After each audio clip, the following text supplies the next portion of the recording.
Hello everyone, welcome back to my channel. আমি টুম্পা চক্রবর্তী চলে আসছি রোজকারের মেনুতে।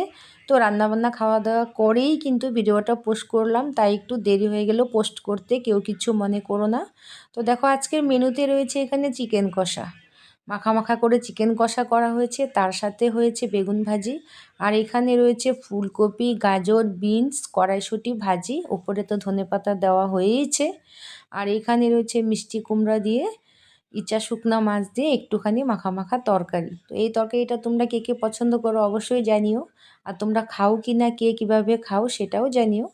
আর তার সাথে রয়েছে এখানে ভেজ ডাল, ভেজ ডালটা রয়েছে বিনস, গাজর আর কড়াইশুঁটি দিয়েই করা হয়েছে। আর আজকের মেনু এতটুকুই ছিল। আর আজকে রয়েছে আমাদের দুজন অতিথি, এবার তাড়াতাড়ি করে রান্নাবান্না সেরে এবার খাবারে রেডি করে নিয়েছি। দেখো এবার আমরা সবাই খেতে বসবো। তো তোমরা এখনও কে কে খাওনি সবাই চলে আসো। আর তার সাথে রয়েছে এখানে দেখো কাঁচা স্লাডটাও বানিয়ে নিয়েছি, সেটুকু শেয়ার করলাম। এবার আমাদের খাওয়া দাওয়া শুরু হয়ে গিয়েছে। কে কে খাবে ঝটপট চলে আসো দেরি না করে। আর আজকের মেনুটা কেমন হয়েছে অবশ্যই জানিও, ভালো লাগলে লাইক কমেন্ট শেয়ার করে দিও। ধন্যবাদ।